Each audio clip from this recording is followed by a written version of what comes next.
মালদা 50 বিধানসভার বিজেপির প্রার্থী গোপাল চন্দ্র সাহা বুধবার কালী মন্দিরে পুজো দিয়ে ভোট প্রচারে কার্যত ঝড় তুললেন।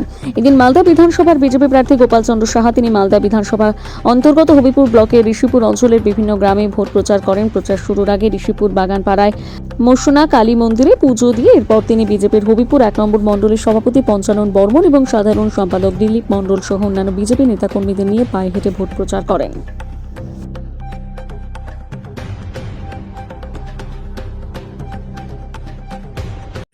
আমরা সবাই উপস্থিত হয়েছি আমাদের ঋষিপুর অঞ্চলের চাঁদপুর বাজারে।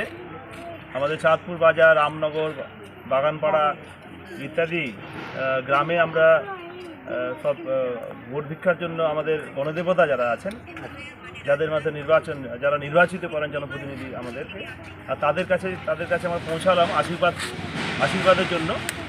আমাদের মাঝে উপস্থিত আছেন আমাদের মণ্ডলের সভাপতি পঞ্চানন বর্মন, আমাদের সাধারণ সম্পাদক বিশিষ্ট শিক্ষক দিলীপ মণ্ডল, আরেকজন সাধারণ সম্পাদক আছেন কর্মাধ্যক্ষ, তিনি আছেন বনভূমির হরিমোহন পঞ্চায়েত সমিতি, বিপ্লব মণ্ডল, চন্দন মণ্ডল সহ চন্দনা মণ্ডল আমাদের প্রাক্তন উপপ্রধান তিনি, এবং অন্যান্য সমস্ত যারা নেতৃত্বের উপস্থিত আছেন, শক্তি কেন্দ্রের প্রমুখ, বুথ সভাপতিগণ, অন্যান্য সমস্ত নেতৃত্বগণ এখানে উপস্থিত আছেন। চন্দন আমাদের ভাই আছে, চন্দন মণ্ডল মণ্ডলের ভাইস প্রেসিডেন্ট, এবং অন্যান্য মণ্ডল নেতৃত্বরা এখানে আছেন। তো মানুষরা আছেন, মানুষ সরকার সহ অন্যান্য সমস্ত নেতৃত্বরা আছেন। আমাদের এখানে মশলাকালী বাগানপাড়াতে আছেন আমাদের চাঁদপুর বাজারে, সেখানে আমার মায়ের আশীর্বাদের জন্য উপস্থিত হয়েছিলাম। সেখানে আমরা পুজো দিলাম এবং সমস্ত জায়গায় ঘুরে আমরা যাচ্ছি আমাদের যে আশীর্বাদের জন্য। বাংলায় যে সরকার চলছে, বাংলায় যে দুর্নীতিবাজ সরকার চলছে, মমতা ব্যানার্জি যার নেত্রী, 15 বছর ধরে সরকার, এই সরকারের বাংলা শ্মশানে পরিণত করেছে। আপনি দেখছেন এই চাঁদপুর বাজারে আমরা উপস্থিত হয়েছি। এটা হচ্ছে আমাদের ঋষিপুর প্রাইমারি হেলথ সেন্টার। এই ঋষিপুর প্রাইমারি হেলথ সেন্টারের অবস্থা দেখেছেন, করুণ অবস্থা, বেহাল দশা, বিল্ডিং ভেঙে পড়ছে, পরিষেবা বলতে কিছু নেই, এখানে ডাক্তার বসে না, এখানে স্বাস্থ্য পরিষেবা যা বলতে বোঝায় পুরো ভেঙে পড়েছে। আমি এখানকার হেলথ সেন্টার নিয়ে বহুবার বিধানসভায় তুলে ধরেছি, আপনারা অনেকে শুনেছেন, কিন্তু কোনো রকম ভূক্ষেপ করেননি এখানকার রাজ্যের যিনি স্বাস্থ্যমন্ত্রী তথা মুখ্যমন্ত্রী। তো বিজেপি সরকার আসছে, আর কয়েকদিন অপেক্ষা, 1 মাস পরেই বিজেপি সরকার আসবে। আমাদের যে চাঁদপুর যে ঋষিপুর প্রাইমারি হেলথ সেন্টার আমরা আরও রিডেভেলপ করবো। এখানে ডাক্তার বসবে, পরিষেবা পাবে সাধারণ মানুষ, এখানকার যারা রুগীরা এখানে এই এলাকার আছেন। তো সেই ক্ষেত্রে শুধু সময়ের অপেক্ষা আছে। পানীয় জলে বহু সমস্যা আছে এখানে। জল জীবন মিশন প্রকল্পে 3 বেলা জল পৌঁছানোর কথা, আমাদের ঋষিপুর এলাকায় জলই পায় না মানুষ। মায়েরা এখানে আছেন, জল পান, দিদিরা আছেন, জল পান, কোনো জল নাই। কোথায় গেল জল জীবন মিশনের টাকা? নল গেছে কিন্তু জল নাই। নল আছে, জল নাই।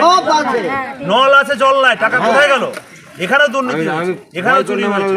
বিজেপি আসছে, বিজেপি সরকার আসছে, আমাদের সরকার আসবে এবং আমরা 3 বেলা জল পৌঁছাবো। 3 বেলা, সকালে, দুপুরে, বিকালে।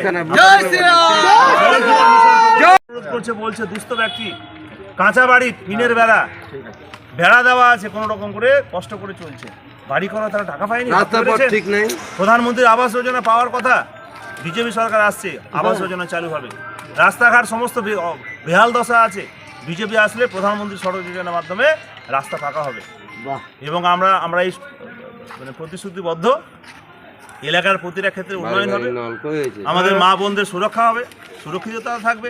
বাংলার যে সোনার বাংলা তৈরি করার যে সংকল্প বিজেপির, মোদিজি বলেছেন সবকা সাথ সবকা বিকাশ, বাঁচতে চাই বিজেপি, তাই পাল্টানো দরকার, চাই বিজেপি সরকার, বাংলায় দরকার বিজেপি সরকার। বিজেপি সরকার আসলে প্রকৃত উন্নয়ন হবে, ডবল ইঞ্জিন সরকার বাংলায় প্রতিষ্ঠা হবে। আর মালদা বিধানসভাতে বিজেপি, গেরুয়া বিধানসভা 2019 বিজেপি লিড দিয়েছে 54,000 লোকসভাতে, 2021 বিধানসভাতে সেখানে 16,000 লিড দিয়েছে বিজেপি। 2024 লোকসভা নির্বাচন আপনি দেখুন, আমি স্ট্যাটিস্টিক্স বলছি, সেখানে 64,000 বিজেপি লিড দিয়েছে। এখানে তৃণমূলের কোনো এখানে কিছু নাই। এখানে বিজেপি জিতবে, বিজেপি অনেক ভোটে জিতবে, শুধু সময়ের অপেক্ষা।